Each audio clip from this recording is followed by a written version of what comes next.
안녕하세요. 사연 읽어주는 남녀입니다. 오늘도 와주셔서 감사드리며, 그럼 오늘의 사연 바로 소개해드리겠습니다. 거의 40년 전 사회생활 시작하면서 친해진 동생이 있었어요. 엄청 오랜만에 전화 연락이 돼서 서둘러 얼굴 보자고 했더니 제게 이런 얘기를 하더군요. 언니, 나 하루 종일 옴짝달싹 못해. 우리 딸내미가 나한테 맡기고 일 다녀서 한 발짝도 움직일 수가 없어. 하긴 손주 봐주느라 친구 만날 시간 없는 할머니들이 그일 뿐이겠어요. 저 역시도 몇 년간 손주 봐주느라 고생한 경험이 있거든요. 이제와 생각해보니 저도 중학생 때까지는 할머니 손에 자라긴 했습니다. 엄마가 일을 다녔던 건 아닌데 제가 칠남매 중 막내다 보니 엄마는 오빠들에게 집중했고 저와 언니들은 거의 할머니가 키웠죠. 하지만 똑같이 손주 키우는 건 마찬가지여도 그때랑 지금은 하나부터 열까지 달라도 너무 많이 다를 겁니다. 저는 아들만 둘 두었고 각각 손주가 한 명씩 있어요. 다들 맞벌이하고 있어서 애 키우면서 일한다는 게 힘들긴 할 거예요. 그러다 보니 틈만 나면 제게 전화해서 자기 아들 좀 봐달라고 부탁하죠. 애 엄마 다음 주에 3박 4일 지방 출장이래. 그래서 말인데요. 며칠간만 엄마가 우리 애 좀 봐주면 안 될까? 안 돼. 나 다음 주에 바빠. 무슨 일 때문에 바쁜데요? 물리치료도 받아야 되고 친구도 만나야 돼. 물리 치료를 받는다고? 아, 왜요? 나 지난번에 다리 다쳤던 거 그게 아직 덜 났어. 아이, 그랬어. 많이 아픈 거 아니면 물리 치료 다음 주에 받으면 안 돼. 그리고 친구 만나는 약속도 나중으로 미뤄봐. 둘 다 당장 급한 거 아니잖아. 그렇지. 둘 다 당장 급한 건 아니지. 아이, 그치? 아, 그럼 일단 우리 애부터 봐주세요. 급한 건 아닌데 미루고 싶지도 않아. 어쨌거나 나는 다음 주에 시간 안 되니까 네 새끼 니네가 알아서 해. 진짜 그랬어요. 내일 미루면서까지 손주 봐주고 싶지 않았습니다. 그날 그렇게 전화를 끊은 후에도 아들한테 여러 번 전화가 왔지만 일부러 안 받았어요. 그랬더니 저녁에 집으로 직접 왔더군요. 뭐야, 온다는 연락도 없이 왜 왔어? 엄마, 진짜 왜 그래? 애 좀 봐달라니까요. 싫어. 나 일 있다고 했잖아.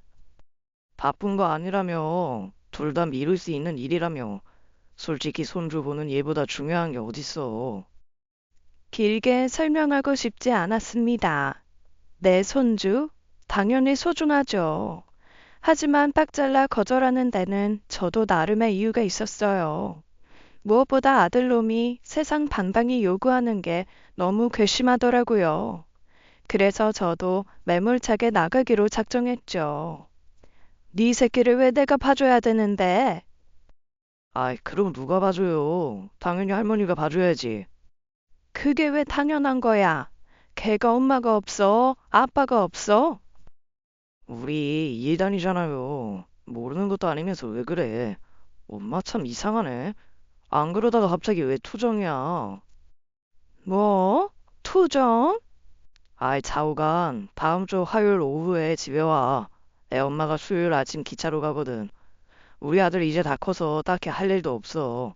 학교 갔다 돌아오면 간식 챙겨주고, 그 다음에 시간 맞춰 학원 보내고. 누가 간다 그랬냐? 아, 왜 그래, 진짜? 도대체 뭐가 문제인데? 누구나 자식 낳으면 지 새끼밖에 모른다지만 아무리 내 아들이라도 이건 아니다 싶더라고요. 얘 봐라. 너 지금 엄마 앞에서 뭐 하는 거야? 싸가지 없게. 나는 당연히 네 새끼 봐줘야 되는 사람이야. 생전안부전화는 한 통도 없다가 오랜만에 연락 온다 싶으면 여지없이 새끼 봐달란 얘기만 하고 지 엄마 다리 다친 거는 신경도 안 쓰잖아. 며느리한테는 바라지도 않아. 적어도 네가 자식이면 걱정하는 척이라도 해야 되는 거 아니야? 엄마 다친 거 내가 병원비 내줬잖아. 그거 말고 깁스 풀자마자 쓰레기 버리러 갔다가 또 미끄러졌다고 했잖아. 혹시 또 잘못되는 거 아닌가 해서 아침부터 급하게 연락한 거 기억 안 나? 아이, 그랬어. 아이, 난 왜 기억이 안 나지? 당연히 안 나겠지. 골프 약속 있어서 빨리 나가야 된다고 끊었으니까. 다친데 어디 봐봐. 많이 아파? 이번에도 깁스해야 된대. 아니, 이제 안 아파. 그치만 네 새끼 봐줄 맘은 없어. 그러니까 니들이 알아서 해. 누군가는 그러겠죠. 남도 아닌 내 손주인데 만사 제쳐놓고 봐줘야 하는 거 아니냐. 당연한 얘기입니다. 저도 처음 손주 태어났을 때는 열일 제쳐놓고 달려가 먹이고 재우고 했어요. 그런데 마음이 바뀌었습니다. 그럴 만한 이유가 있었거든요. 남편과 저는 두 아들을 위해 정말 열심히 살았어요. 잠깐 남편 얘기를 해보자면 그 사람과는 같은 직장에서 만나 결혼했습니다. 정확히 말하면 남편은 학원 원장이었고 저는 그 학원에서 강사 일을 했어요. 남편은 어려서부터 천재 소리를 들을 만큼 공부를 잘했다고 합니다. 하지만 집안 형편이 매우 좋지 않았는데 그래서 이를 악물고 더 악착같이 공부를 했대요. 어떻게든 서울대에 가야겠다. 서울대 가고 싶었던 이유는 오로지 하나. 다른 대학에 비해 등록금이 싸다는 거였죠. 결국 목표한 대로 서울대에 입학을 했답니다. 하지만 입학한 순간부터 공부에 소홀했대요. 돈을 벌어야 했으니까요. 학비도 벌어야 하고 용돈도 벌어야 하고 시골집에 생활비도 보내야 했답니다. 그래도 서울대 타이틀이 좋긴 좋은지 과외 알바로 돈을 꽤 많이 벌었대요. 내가 보는 가입비로 집안 생계부터 책임져야 했어. 가난한 집들 공통점이 뭔지 알아? 바로 빚이야. 감당 안 되는 빚. 나름 꽤 번다고 생각했는데도 과외비 받아서 집에 갖다 주면 빚 갚느라 금세 사라지고 사는 건 나아지지 않는데 돈은 끊임없이 들어갔던 것 같아. 학교 휴학하고서 돈을 벌면서도 학교로 다시 돌아가야 한다는 생각은 하는데 그게 안 되더라고. 당장 눈앞에 빚부터 해결해야 했고 입에 풀칠부터 해야 했으니까. 그래서 결국 복학도 못 해보고 제적당해서 졸업장도 못 땄어. 한 집안의 가장이나 다름없던 남편은 안타깝게도 서울대를 졸업하지 못했습니다. 대신 노력의 결실로 집안 빚을 모두 해결하고 작은 보습학원도 차릴 수 있었죠. 저 역시 집안 형편이 좋지 않았어요. 간신히 대학을 다니고 있긴 했지만 등록금을 해결하기 위해 아르바이트를 꼭 해야 했죠. 그래서 대학생 신분으로 방학 때마다 보습학원에 나가 일하기 시작했고, 그러다 학원 강사 일을 하게 된 거였어요. 남편이나 저나 연애 경험은 거의 없었습니다. 그래서인지 재밌고 뜨거운 연애를 하진 않았지만, 나름 비슷한 처지의 사람들이라 빨리 결혼해서 안정 찾고 돈이나 벌자 했어요. 노력한 만큼 돌아온다고 학원은 생각보다 매우 잘 됐습니다. 학원이란 게 입소문으로 먹고 사는 업종이라 처음에 서울 변두리에서 시작했다가 점점 잘 가르친다는 소문이 퍼지면서 좋은 학군의 동네로 옮겨 꽤 많은 수강생을 받았죠. 당신은 이제 학원 일에서 손 떼. 나는 남의 집 애들 가르치는 데 집중할 테니까 당신은 우리 애들한테만 집중해. 첫애 낳고 둘째 임신하자마자 일을 그만두었습니다. 애들 가르치는데 이미 학습돼 있던 터라 제 아이들 공부 가르치는 일은 어렵지 않았어요. 남편도 집에 돌아와 잠들기 전까지 애들 공부 봐주는 일에 엄청 충실했죠. 아이들도 가르친 만큼 결과를 보여줬고, 그래서 고맙게도 큰애도 작은애도 공부 때문에 속 썩이는 일은 없었습니다. 난 우리 애들은 꼭 좋은 대학 보내서 무사히 졸업까지 시켜줄 거야. 내가 학원 원장이라서가 아니라 내가 못 해본 거, 내가 즐기지 못한 대학생활, 내 자식들만큼은 꼭 다 누리게 해주고 싶어. 그래야 내가 덜 억울할 것 같아. 뭐 그래야 여기저기 소문나서 학원 원생도 더 몰릴 테고. 서울대에 입학하고도 일만 해야 했던 남편의 속상했을 마음이 느껴져 짠했어요. 나중엔 우스갯소리로 학원 잘 되게 하려면 애들이 좋은 대학 가야 한다고 했지만 그보다는 젊은 시절 자신이 누리지 못했던 것들을 아이들에게만큼은 다 해주고 싶어 하는 남편의 마음이 느껴졌죠. 남편의 바람대로 큰애 작은애 모두 어렵지 않게 서울대에 입학했습니다. 정말 뿌듯했어요. 세상 부러울 게 없었습니다. 세상에, 두 아이들 모두 서울대 보내고 얼마나 좋으세요? 비결이 뭐예요? 공부 어떻게 가르치신 거예요? 특별히 해준 건 없어요. 공부하라고 잔소리도 거의 안 했거든요. 지들 능력으로 들어간 건데요, 뭐. 말은 이렇게 겸손하게 했지만 솔직히 속으로 우쭐한 마음도 있었어요. 큰애는 졸업 후에 곧바로 언론사에 입사했고 작은애는 공기업에 들어갔습니다. 남편이나 저나 워낙 없이 자랐기에 돈 많고 간판 좋은 집안에 대해 막연한 동경이 있었어요. 우리는 못 누렸지만 내 자식 그리고 내 손주들은 좋은 집안 애들이란 소리를 듣게 해주고 싶었습니다. 다행히 학원도 계속 잘 됐고 점점 규모도 키워갔죠. 두 아이들 번듯하게 결혼만 시키면 할 도리 다 한 거라 생각했어요. 아이들 모두 31살에 결혼을 했는데요. 두 며느리는 학벌도 좋았고 집안도 좋았습니다. 큰 며느리는 방송국 PD고 작은 며느리는 학교 선생이에요. 둘 다 결혼하자마자 곧바로 아이도 낳았죠.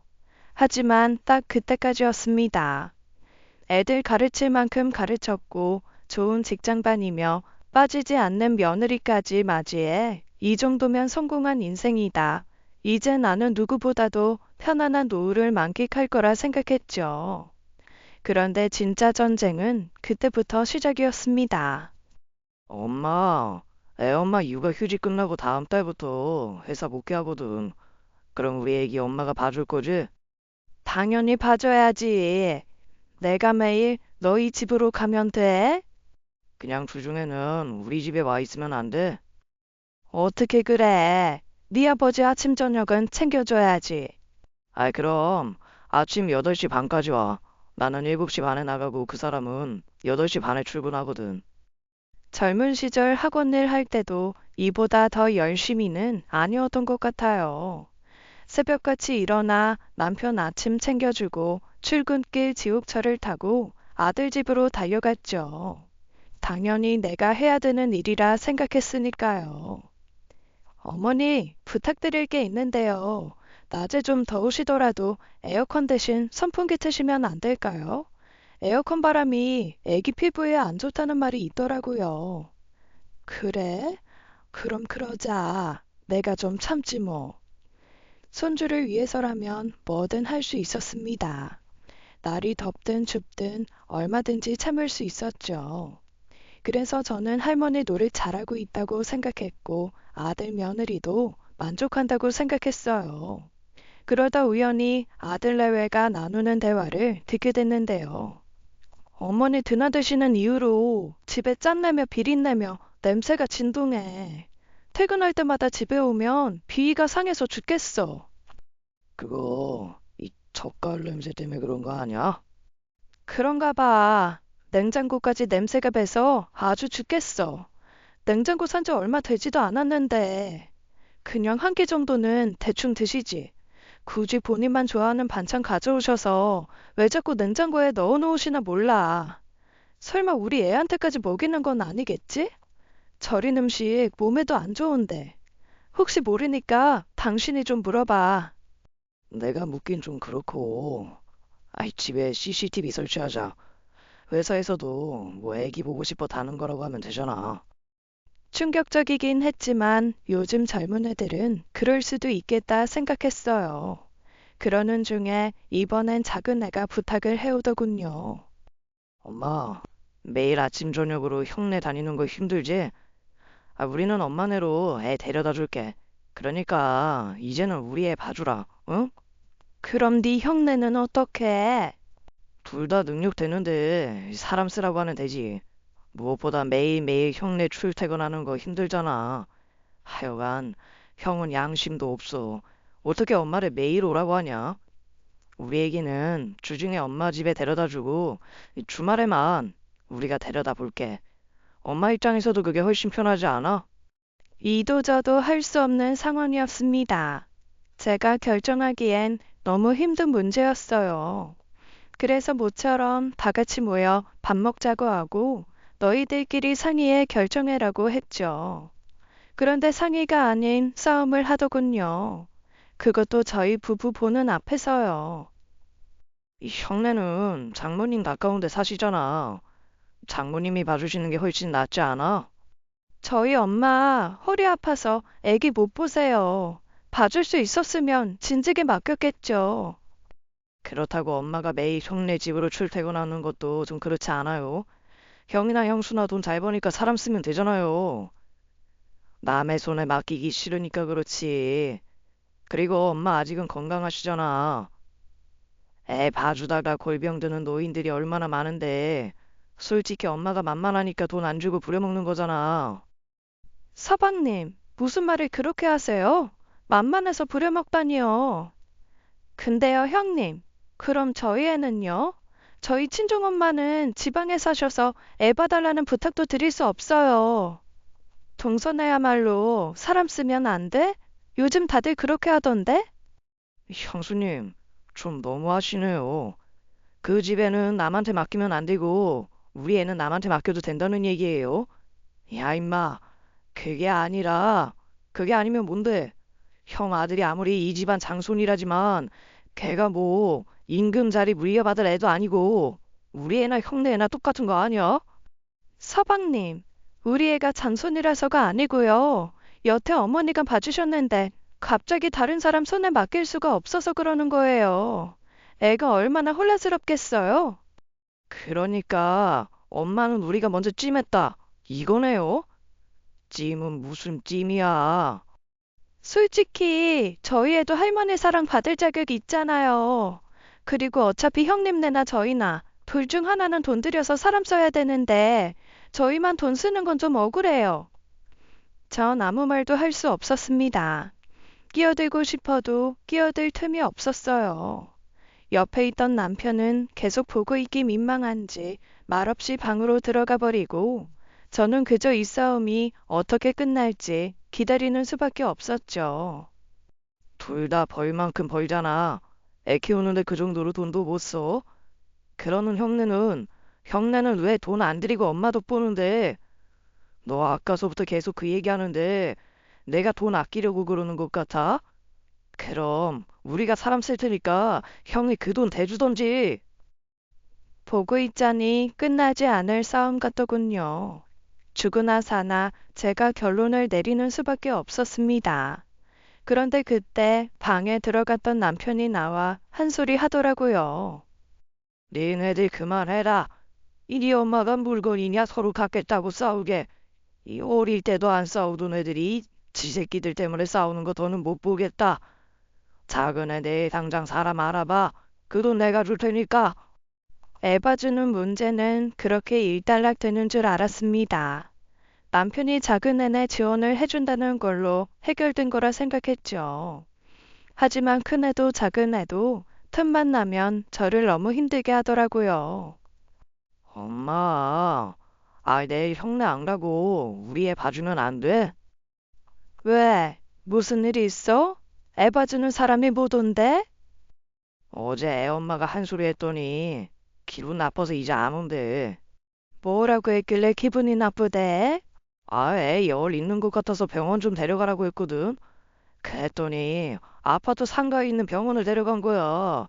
애 엄마가 분명 대학병원에 가라고 했거든. 열 좀 나는 것 같고 무슨 대학병원까지 가? 하여튼 엄마, 내가 내일 아침에 애기 데리고 형네로 갈 거니까 형네 애랑 우리 애랑 같이 봐줘. 우리도 서둘러 다른 사람 알아볼게. 눈에 넣어도 아프지 않은 내 손주들이지만 동시에 둘을 케어한다는 게 보통 일이 아니더군요. 제가 딱히 아픈 데 없이 건강한 할머니라고 해도 그야말로 화장실 한번 갈 틈이 안 났습니다. 끼니도 제대로 먹지 못했고요. 얼마 후 다행히 작은 애네가 다른 사람을 구하긴 했지만 이번엔 큰 애네회가 저에게 큰 상처를 주더군요. 어머니, 혹시 이거 애아빠 옷이랑 아기 옷이랑 같이 파신 거예요? 어? 그래. 흰 빨래끼리 모아서 같이 빨았지. 빨래가 많이 쌓여서 더 두고 보기도 뭐해서. 제가 아기 옷이랑 어른들 옷이랑 같이 빨지 말아달라고 했잖아요. 애아빠 양말이며 속옷이며 얼마나 지저분한데 그걸 같이 빠셨어요. 애 옷에 밖에서 묻어온 세균이라도 번식하면 어쩌려고요. 아니 요즘 세제는 잘 나와서 세균도 다 잡아주고 그러던데 같이 빨면 뭐 어떻다고 그래. 그건 어머니 생각이죠. 안 그래도 그이 체취가 심해서 빨아도 냄새도 안 빠지던데. 어머님이 그런 거니까 어머님이 삼통에 애옷 삶아주세요. 참 예민한 며느리다 싶었지만 친구들 말이 요즘 젊은 엄마들 다 그렇다길래 요즘 애들 스타일인가 보다 하고 넘어갔어요. 솔직히 기분은 나빴지만 육아 방식이 다르니 나이 많은 내가 이해하자 한 거죠. 그래도 내 아들 냄새 난다고 말하는 며느리가 곱게 보이진 않았습니다. 큰 며느리가 요난이다 싶었지만 지 새끼 위하느라 그런 거겠지 하고 생각했네요. 그러다 우연히 또 큰애 내외가 나누는 대화를 듣게 됐는데요. 그때 들었던 얘기는 저에게 적잖이 충격을 주었습니다. 나 솔직히 어머니가 애 봐주시는 거 마음에 안 들어. 그럼 어떡해. 이제 와서 간두시고 돈으로 달라 할 순 없잖아. 나는 못하지만 당신은 얘기할 수 있잖아. 앞으로는 우리가 사람 쓸 테니까 서방님네 애 보시고 돈 좀 달라고 해봐. 그렇다고 엄마한테 어떻게 돈을 달라고 하냐? 서방님네 주는 돈 우리 주면 되는 건데 뭐가 문제야? 안 돼. 나중에 학원 달라고 해야지. 벌써부터 푼돈 받아가서 뭐해. 나도 그랬을까? 지금 당장 내 새끼밖에 안 보여서 부모님께 상처 준 적은 없었을까라는 생각이 머리를 스쳤습니다. 애들 얘기를 들으니 뒤통수가 뜨내지더군요. 그렇다고 이제 와서 애 봐주는 일에서 손 뗄 순 없었습니다. 그래 몇 년만 참자. 애가 조금 커서 어린이집 다닐 때까지는 어떻게든 책임지고 봐주자. 눈을 질끈 감고 이를 악물었습니다. 그런데 갑자기 예상치 못한 불행이 물밀듯 닥쳐오더군요. 아기 밥 먹이고 낮잠을 재우고 있는데 남편 학원에서 연락이 왔어요. 사모님, 원장님 방금 쓰러지셔서 병원에 실려가셨습니다. 어서 병원으로 가보셔야 될 것 같아요. 남편이 쓰러졌다는 얘기에 별일 아니겠지, 별일 아닐 거야 하며 한달음에 달려갔습니다. 병원으로 가는 동안 이런저런 생각이 들더군요. 그동안 아기 돌보느라 남편에게 소홀했던 게 먼저 떠올랐어요. 저녁에 집에 오면 제 몸이 천근만근이라 식사도 대충 챙겨줬고 정작 내가 사는 집은 집안일조차 제대로 못해 엉망진창이었죠. 그래서 남편이 집안일까지 도맡아 했습니다. 아이 봐주기 전에는 저녁마다 같이 산책도 하고 건강검진도 꼬박꼬박 챙겨받곤 했는데 사소하지만 중요한 그 모든 걸 다 손 놓고 있었던 거죠. 병원에 도착한 저는 그 자리에 주저앉고 말았습니다. 남편이 이미 숨을 거둔 상태였거든요. 심장마비라고 했어요. 학원 일이 힘든 거야 당연하지만 몇십 년을 운영하면서도 아무 일도 없었던 사람이 갑자기 이렇게 쓰러져 한순간에 떠날 줄은 미처 몰랐습니다. 남편이 떠나고도 이게 현실인지 꿈인지 헷갈릴 지경이었어요. 장례 치르는 3일간 저는 슬픔에 빠져 주변은 돌아보지 못하고 있었어요. 그런데 나중에 제 동생이 이런 얘기를 전해주더라고요. 언니네 며느리들 원래 그랬어? 참 대단하더라. 그게 무슨 말이야? 문상원 손님들 신경 쓸 생각도 안 하고 종일 자기 새끼들만 껴안고 있더라고. 상복 입고 있었으니 망정이지 안 그랬으면 손님인 줄 알았겠어. 애들이 아직 어려서 그런다고 해도 유난도 그런 유난이 없더라. 큰 며느리는 친남편 붙잡고 집에 가고 싶다고 징징대는 게 며느리가 할 소리야? 언니한테 며느리들 똑똑하고 착하다 소리만 들어서 그런 줄 알았는데 영 아니네. 동생 얘기 듣고 속은 상했지만 며느리 붙잡고 뭐라고 할 순 없었습니다. 어쨌거나 내 며느리고 내 자식이니 되도록 감싸주고 품어줘야 되니까요. 게다가 평생 같이 살던 남편이 갑자기 떠나 몸에 반쪽을 잃은 것 같았지만 앞으로는 내 자식, 내 며느리들, 내 손주들 보며 살아야 했기에 마음을 다잡아야 했습니다. 그런데 불행은 그게 끝이 아니더군요. 남편이 떠나고 이것저것 정리하다 보니 학원 건물이 저모르게 저당 잡혀 있더라고요. 학원을 담보로 엄청난 금액이 대출되어 있고 그 돈은 고스란히 시동생에게 가 있었습니다. 형수님, 죄송합니다. 이 재작년에 제 회사가 휘청거렸거든요. 수십 년간 공들인 사업이 하루아침에 날아갈 상황이라 어쩔 수 없이 형님한테 부탁 좀 드렸습니다. 그 돈 제가 어떻게든 갚겠습니다. 미리 말씀 못 드린 거 죄송해요. 어떻게든 갚겠다고는 했지만 이미 대출이자가 많이 밀려있는 상태였어요. 시동생 회사 역시 위험한 상태 같았죠. 마음 졸이며 하루하루를 보내던 중 결국 우려하던 게 날아오더군요. 학원 건물 경매 통보였습니다. 남편의 전부였어요. 정확히 말하면 저의 청춘마저 고스란히 쏟아부은 학원이었습니다. 말 그대로 평생을 읽어온 건데 날아가는 건 하루아침이더라고요. 남편이 말도 없이 제 곁을 떠난 것처럼 학원도 그렇게 날아가 버린 거죠. 미쳤네, 미쳤어. 작은아버지 정말 너무하신 거 아니야? 우리한테 어떻게 이럴 수 있어? 자기 회사 팔아서라도 학원 돌려놓으라 그래. 그걸 어떻게 팔아? 누가 사냐? 서희영 판다 해도 여기저기 빚잔치 하고 나면 우리한테 떨어지는 거 하나 없을걸? 작은 아버지도 작은 아버지지만 아버지가 우리한테 이럴 줄 상상도 못했다. 솔직히 그거 우리 거잖아. 형이랑 나한테 물려줘야 되는 거잖아. 아버지는 우리한테 미안하지도 않았나? 그게 왜 니네 거야? 당연히 우리 거지. 자식한테 물려주는 게 맞잖아. 아버지가 우리한테 해준 게 뭐 있다고. 해준 게 뭐 있냐니. 니네 결혼할 때 아파트 해준 거는 생각 안 해? 막말로 집 한 채씩 사준 것도 아니고 그래봤자 전세잖아. 서울 전셋값이 얼만데 그건 푼돈이야? 이렇게 될 줄 알았으면 아예 돈 조금 보태서 집을 사주셨으면 좋았잖아. 그건 그렇지. 그나저나 어떻게 담보서 줄 생각을 하시지? 대학을 제대로 안 다녀봐서 생각이 그렇게 없으신가? 이래서 부모가 똑똑해야 자식도 잘 사는 건데. 그때 깨달았습니다. 제가 애들을 잘못 키웠다는 걸요. 하지만 이제 와서 후회한들 어쩌겠어요. 학원이 날아간 건 변함없는 사실인데요. 그런데 그 와중에 며느리는 한술 더 뜨더군요. 어머니는 전혀 모르셨어요? 어떻게 일이 이 지경이 되도록 모르고 계실 수가 있어요? 애 보느라 네 아버지 밥도 제대로 못 챙겼는데 그걸 어떻게 알아봤겠니? 애 보는 거랑은 상관없죠. 전 재산이 날아가는 문제잖아요. 맞아요.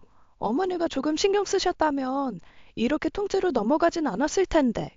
제가 신경 쓰지 못한 거야 사실이지만 그래도 어떻게 이게 제 잘못인가요? 동생 일이라면 발벗고 나서서 도와주고 싶어하는 남편의 잘못이라고도 할 수 없었어요. 시동생이 일부러 사업 망한 것도 아니었고요. 더군다나 남편이나 시동생이나 법 없이도 살 만큼 착한 사람들이었습니다. 아마 남편이 제게 상의해서 시동생을 도와주자고 했어도 그러자고 했을 거예요. 그만큼 서로 믿고 의지하는 가족이었죠. 하지만 애들하는 얘기를 듣고 있자니 기가 차서 말이 안 나오더라고요. 애들 결혼한다고 했을 때 남편과 나눴던 대화가 생각났습니다. 애들 집은 어떻게 해줘야 되나? 회사 가까운 동네로 뭐 전세 아파트 하나씩 해주지 뭐. 요즘 서울 전셋값이 집값 맞먹는다는데 그럴 거면 그냥 사주는 게 낫지 않아요?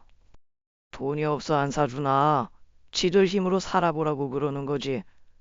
몇 푼도 보태 집 살 수 있다면 그 돈 지들이 알아서 보태야지. 그때 저도 남편 의견에 매우 동의를 했었습니다.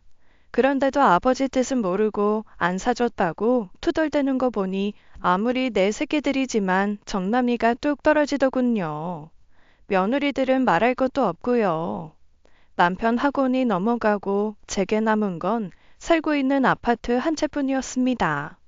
이거라도 지켰으니 천만 다행이다 싶었어요.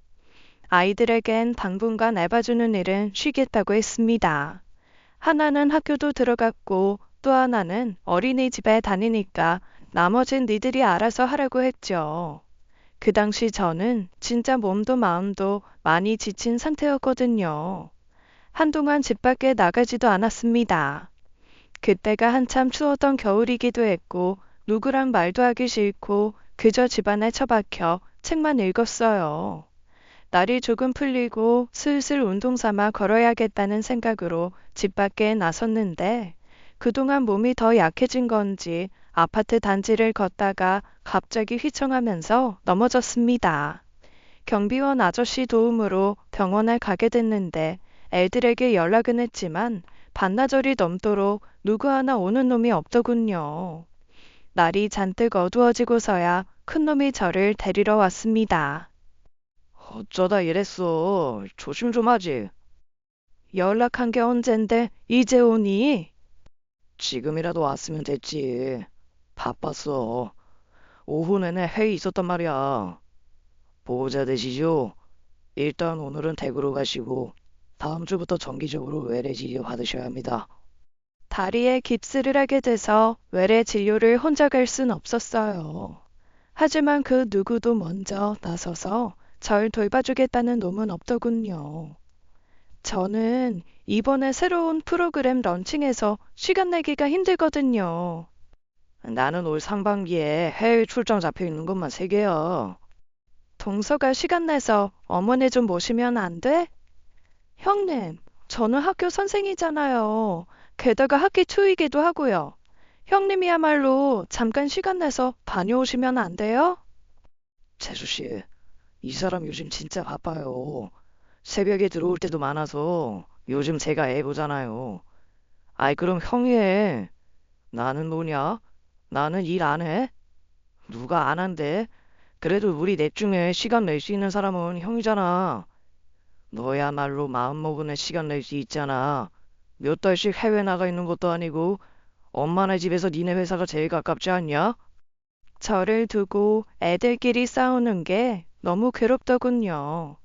하지만 문제는 저를 병원에 데려가는 것만이 아니었습니다.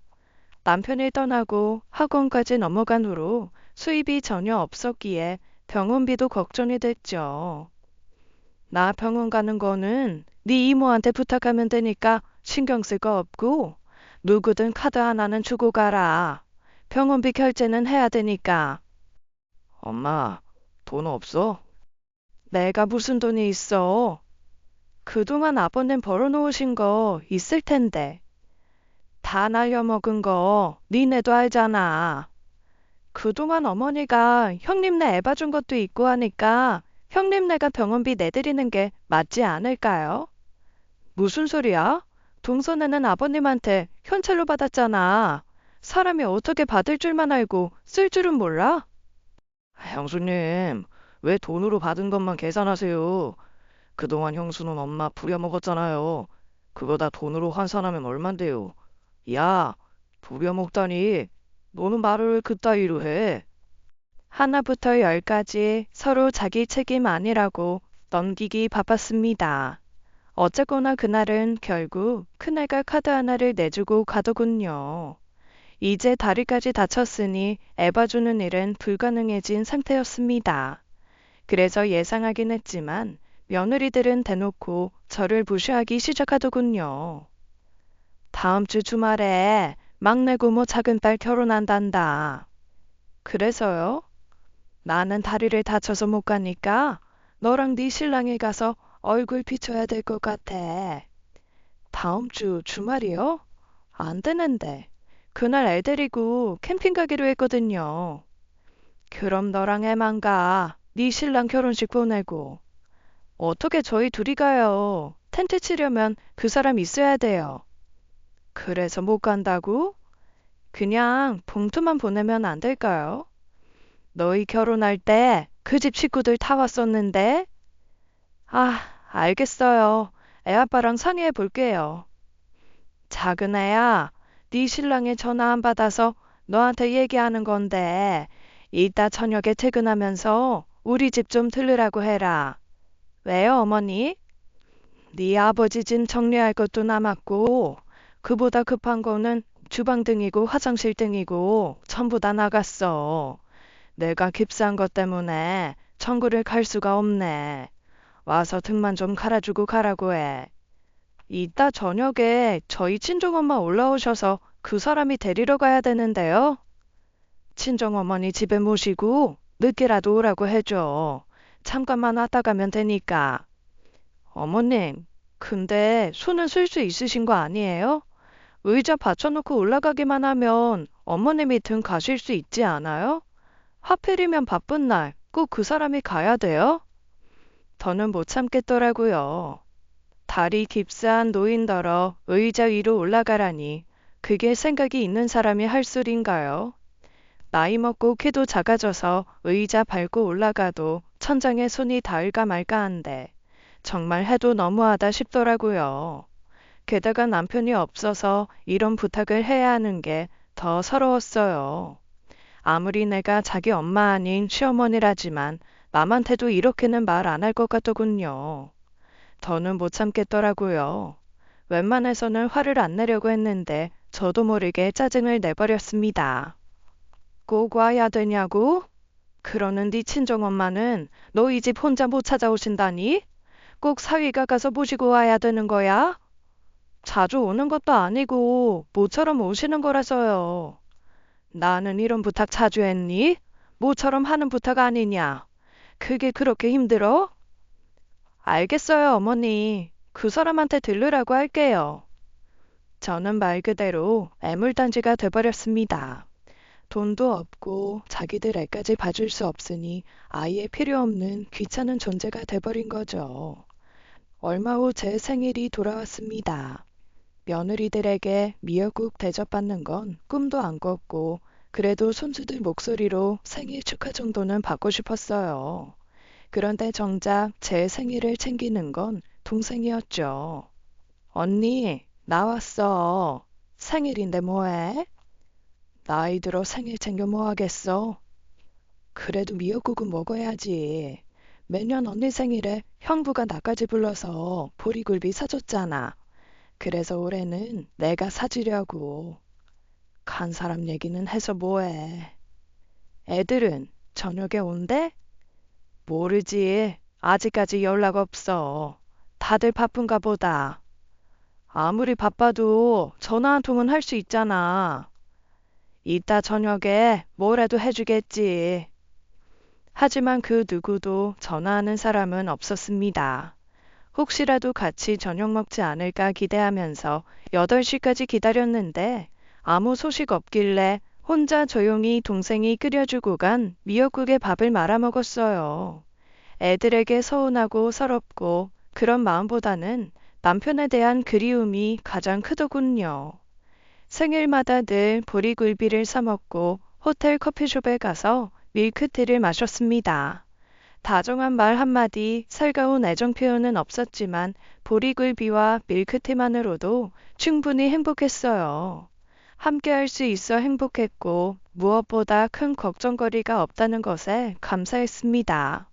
그때까지만 해도 남은 인생은 마냥 행복할 줄 알았거든요. 이렇게 살게 될 줄은 상상조차 못했었죠.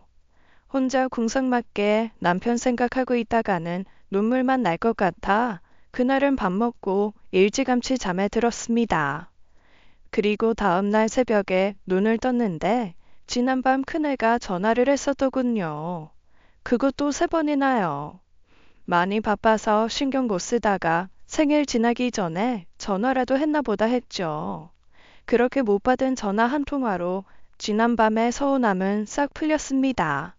그리고 지금쯤이면 출근했겠다 싶어 큰애한테 전화를 걸었어요. 엄마, 어제 왜 전화 안 받았어요? 일찍 잤어? 응, 저녁 먹고 바로 잤어. 내가 어제 왜 전화했냐면, 애 엄마가 출장 가거든. 나도 요즘 너무 바쁘고. 그래서 엄마가 당분간만 우리 애 좀 봐주면 안 될까? 어제 그것 때문에 전화했던 거야? 돌봄 신청했는데 떨어졌대. 애 학교 다녀와서 간식 챙겨주고 학원 버스만 태워주면 되거든. 그 정도는 엄마가 해줄 수 있지? 주구장창 자기 아쉬운 소리만 해대는 아들. 지엄마 생일에 대해서는 이런 방구 없더군요. 아니, 나 이제 그거 못해. 네 새끼는 니들이 알아서 해. 엄마, 갑자기 왜 그래? 엄마 아니면 누가 봐줘? 글쎄다. 그건 니들이 알아서 궁리해. 둘 중 하나 회사 때려치고 들어앉아서 애 보든가. 무슨 말을 그렇게 해? 어떻게 일을 관둬요? 그럼 니네 장모더러 봐달라고 해. 네 장모한테 젓갈 같은 냄새 나는 음식 말고 다른 거 해달라고 하고 빨래도 사람별로 구분해서 돌려달라고 해라. 엄마, 그동안 뭐 서운한 거 많았어요? 애 엄마가 좀 예민해서 그런 건데. 아무튼 내가 애 엄마한테 한마디 할게. 근데 장모님 허리 아프셔서 못해. 나는 다리 아파. 이제 막 깁스 풀었어. 네 엄마 아픈 거는 생각 안 하고 네 장모 아픈 것만 신경 쓰여? 그래도 엄마가 편하니까. 편한 게 아니라 만만한 거겠지. 하여간 난 모르겠으니까 이만 전화 끊어. 공부 잘하는 아들, 좋은 대학 가는 아들, 좋은 직장 들어간 아들. 그동안 저를 늘 기쁘게만 해줬던 아들입니다. 그게 다 제가 잘 가르쳐서 그런 거라 생각했어요. 하지만 아니더군요. 저는 공부만 가르치고 인성은 가르치지 못했던 거예요. 그날 오후 작은 며느리에게 전화가 걸려왔습니다. 혹시 얘가 내 생일 챙기려나 조금은 기대를 했어요. 그러나 그 기대마저 욕심이었죠. 어머니, 식사하셨어요? 이제 먹으려고 그런다. 왜? 뭐 드시고 싶으신 거 있으면 말씀하세요. 제가 사드릴게요. 사주려면 어제 사줬어야지. 어제요? 왜요? 역시나 시어미 생일은 전혀 생각 못하고 있더군요. 됐고, 웬일로 전화했니? 나 먹고 싶은 거 있을까봐 전화한 건 아니잖아. 그게요, 어머니. 저희 애 좀 부탁드리려고요. 친정엄마 올라와 계신다며. 계실 만큼 계셔서 다음 주에 내려가셔야 되거든요. 친정아버지 계속 혼자 계시게 할 순 없으니까요. 그건 그렇지. 너희 엄마도 본인 생활이 있을 테니. 엄마 내려가시고 나면 당장 애 봐줄 사람이 없어요. 사람 쓰면 되잖아. 사람은 뭐 공짜로 쓰나요? 아버님 안 계셔서 지원해줄 사람도 없고. 그래서 공짜로 쓸 수 있는 나한테 맡기겠다? 아니요. 저 그렇게 양심 없진 않아요. 안 그래도 어머니 돈 필요하시잖아요. 저희가 돈 드릴게요. 남한테 돈 쓰느니 어머니 드리는 게 서로 좋으니까요.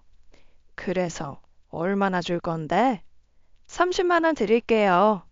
그 정도면 어머니 한 달 용돈으론 괜찮죠? 물론 한 달 용돈으론 나쁘지 않지. 그쵸? 근데 애 봐주고 받는 돈으로는 어이없지. 네? 고스란히 용돈으로만 받으면 고맙지만 애 보는 값으론 택도 없다는 거야. 그렇긴 한데 저희가 사정이 좀 안 좋아서요. 사정이 왜 안 좋은지 나는 모르겠다. 지난번 네 친정아버지 칠순에 안마의자 보냈다고 들었는데 그때 큰돈 써서 돈이 없는 거니? 나는 어제 생일상도 못 받았는데? 어머니, 어제 생신이셨어요? 그 사람 아무 말 없던데? 지 엄마 생일 까먹는 놈도 한심하고 시어미 생일 모르고 사는 너한테도 섭섭하구나. 어쨌거나 나는 애 못 봐주니까 30만 원으로 애 봐주는 사람 구해봐. 너무 기가 막혀서 말은 안 나오고 헛웃음만 나더라고요. 다른 집 애들도 이럴까 먹고 살기 바쁘고 자기 새끼밖에 모르면 부모는 안중에도 없어지는 걸까요? 더 이상 아이들에게 그 어떤 것도 바라지 말자 다짐했습니다. 효도까지는 안 바래도 최소한의 엄마 대접은 해줄 줄 알았는데 그마저도 욕심이었던 거죠. 생떼 쓰고 우겨가면서 받아내기는 싫더라고요. 그래, 어차피 품에서 떠난 자식이니 니들끼리라도 잘 살면 그만이다. 그게 맞는 거다. 라는 생각을 했어요. 전에 한번 생활비가 모자라 작은 아들에게 돈 좀 달라고 부탁을 한 적이 있습니다. 돈? 엄마가 돈 쓸 데가 어딨다고? 너나 네 형이나 나한테 용돈 안 주잖아. 내가 아무리 돈 쓸 데 없다고 해도 쌀도 사야 되고 전기요금, 수도요금은 내야 되니까. 엄마, 나 돈 없어. 그 사람이 다 관리하잖아. 내가 네 등 모르게 달라고 했니? 엄마 용돈 주는 게 그렇게 이상한 일이야? 생각지도 못한 일이니까 그렇지. 아, 형한테 달라고 하면 안 돼? 내가 너한테 1,000만 원을 달랬어? 1억을 달랬어? 엄마 용돈 주는데 그렇게 하나하나 따져야 돼? 네 형보다는 네가 편해서 이야기한 거야. 하루 벌어 하루 먹고 사는 놈도 아니고 멀쩡히 공기업 다니는 놈이 엄마 용돈 줄 돈이 없다는 게 말이 돼? 우리도 돈 없어. 애한테 들어가는 돈이 워낙 많으니까 그렇지. 아버지 돌아가시고 지원 끊겨서 우리도 아주 휘청해. 말을 꺼낸 제 잘못이었습니다.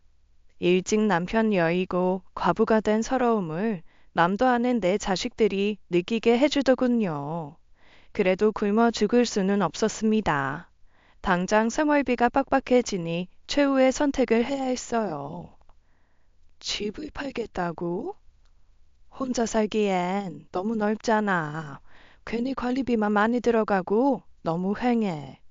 팔고 작은 데로 옮겨서 생활비 마련해야지. 그마저도 언제 버틸지 모르겠지만. 언니, 이 집에 정 많이 들었잖아. 정든 걸로 따지자면 집보다 애들한테 든 정이 더 크지. 근데 이젠 애들한테도 5만 정 다 떨어졌어. 그 길로 동생과 부동산에 들러 집을 내놨습니다. 애들은 지들 나름대로 살라 하고 저도 제 살 길을 찾아야 했죠. 무엇보다 건강이 우선이었어요. 아파도 병원비 내주고 돌봐줄 사람이 없다는 걸 깨우치니 어떻게든 건강만이 살 길이라는 생각이 들었거든요. 그래서 근처 동네 공원으로 운동을 다니기 시작했습니다. 그리고 동네 아줌마들하고도 친하게 지냈어요. 혹시라도 무슨 일이 생기면 도움받을 사람이 필요했으니까요. 어머, 그 신발 참 예쁘네요. 편해 보이고. 아, 이거요? 우리 막내 아들이 사다 줬어요. 요즘 아주 불티나게 팔리는 신발인데 인체공학 어쩌고 하면서 많이 걸어도 팔에 무리가 안 가는 신발이래요. 진짜 편해. 좋겠어요. 막내 아들 효자네. 그 녀석이 어릴 때 제 속 좀 썩혔거든요. 학교 다닐 때 사고도 많이 치고. 그런데 철들더니 엄청 살갑게 굴어요. 지 엄마 아프면 어쩌나 매일 아침 저녁으로 전화 걸어서 밥 먹었냐 묻는다니까요. 착하네. 내일 모레 어버이날에는 무슨 뷔페 식당을 가자는데 난 뷔페 별로거든요. 그냥 고기나 구워 먹으면 좋겠는데. 그나저나 어버이날 그 집 애들은 뭐 해준대요? 아들 며느리들 다들 좋은 회사 다니고 돈 잘 버니까 알아서 잘 챙겨주겠지 뭐. 부럽다. 우리 애들은 대학도 못 나오고 다들 하루 벌어 하루 먹고 살아요. 아니요. 제가 오히려 부럽더라고요.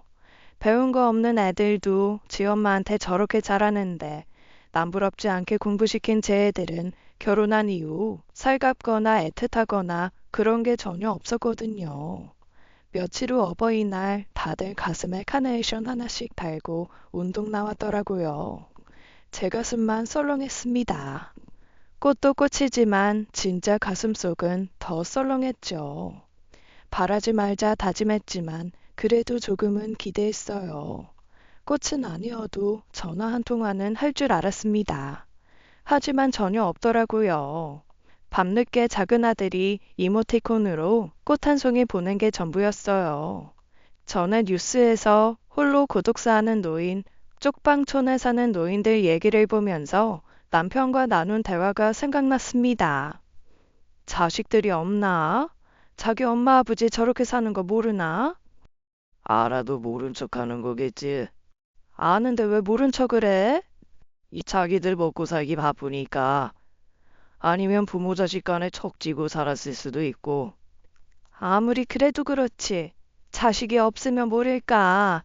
있는데도 저러는 거면 말이 안 되지. 우리 애들은 안 그럴 거니까 걱정 마쇼. 솔직히 부모가 제대로 살았으면 저렇게는 안 될 거야. 뭔가 문제가 있으니까 자식들도 외면하는 거 아니겠어? 내가 뭘 잘 못해줘서 애들이 자기 엄마를 알기를 개똥으로 아나 싶었습니다. 아무리 지난 날을 돌이켜봐도 사랑과 정성으로 키워온 기억밖에 없더군요. 굳이 잘못을 꼽자면 너무 오냐오냐 잘해준 게 화근이었을까요? 며칠 후 부동산에서 연락이 왔습니다. 집 사고 싶은 사람이 나타났다며 조만간 집을 보러 오겠다길래 그러라고 했죠. 고급지게 잘 꾸며놓고 사시네요. 오래된 아파트인데 깔끔하고 낡은 것도 별로 없고요. 남편하고 둘이 살던 집이라 그럴 거예요. 네, 조만간 부동산 통해서 연락드리겠습니다. 죽을 때까지 살 집이라 생각했는데 낯선 사람이 들어와 여기저기 훑어보는 모습을 보니 엄청 씁쓸하더라고요. 하지만 제 남은 인생을 위해서 반드시 팔아야만 했습니다. 그 사이 집값이 많이 올라 그것만으로도 충분하다 생각했거든요. 그래, 살 거면 빨리 사가라. 하루라도 빨리 이 집에 정 떼는 게 맘 편하겠다. 라고 생각했어요. 그렇게 며칠간 부동산에서 연락 오기만을 기다렸습니다. 그런데 부동산이 아닌 뜻밖의 사람에게서 연락이 오더군요. 형수님, 그동안 잘 지내셨어요? 사방님, 어쩐 일이세요? 그동안 잘 있었어요? 밥은 잘 먹고 다니는 거죠? 형수님, 이 제 걱정은 여전하시네요. 형님 가시고, 그동안 연락 못 드려 죄송합니다. 연락드릴 염치도 없어서 그동안 형수님 전화 피했어요. 사방님은 원망하려고 전화한 거 아니었어요. 그저 잘 지내는지 걱정돼서 전화한 거였지. 그리고 전 잘 지내니 걱정 마세요. 형수님이 어디 제 원망하실 분이에요. 저도 그럴 뿐 아니라는 거 다 알죠. 그래도 너무 죄송해서 제가 형수님 앞에 못 나서겠더라고요. 그래서 본의 아니게 피해 다녔네요. 그런 분이 갑자기 웬일이래요? 혹시 무슨 일 있어요? 그게요. 이 형수님 사실은 그렇게 한참 동안 이어진 시동생과의 전화에 저는 깜짝 놀라고 말았어요. 시동생이 오래전부터 붙잡고 매달린 일이 있었습니다. 앱 개발 사업이었는데요. 그게 어느 정도 성공을 한 모양이었어요. 기술 개발도 곁들여 특허까지 따냈다는데 용어가 어려워서 뭔진 잘 모르겠지만 돈을 잘 벌게 되었다는 뜻이었어요. 형이 그동안 아무 실적도 없는 절 믿어준 덕분에 여기까지 올 수 있었어요. 이 옆에서 지켜봐 주신 형수님 덕도 있고요. 어떻게든 성공해서 이 은혜 갚아야지 했는데 이제야 갚게 됐네요. 아직은 시기상조라 제가 그 돈 다 갚아드릴 순 없지만 형수님께 제안하고 싶은 게 있어요. 저희 회사 이사장 자리에 형수님 이름 올리려고요. 이사장이요? 전 그런 거 할 줄 몰라요, 서방님. 뭐 하시라는 게 아니에요. 그냥 이름만 올려놓으시면 됩니다. 대신 월급은 꼬박꼬박 드릴 거예요. 봐서 내년쯤에는 상장도 할 생각이니까 그렇게 되면 월급 더 많이 드릴게요. 기다려주셔서 고맙습니다, 형수님. 어안이 벙벙했습니다. 전혀 생각지도 못한 곳에서 생각지도 못한 소식을 듣게 되니 이게 뭔가 싶어 한동안 멍하니 앉아 있었어요. 그때 마침 부동산에서 전화가 걸려왔습니다. 집 보고 간 사람이 계약금 보낼 계좌를 달라더군요. 어쩌죠? 이 집 못 팔 것 같아요. 그분한테 정말 죄송하다고 전해주세요.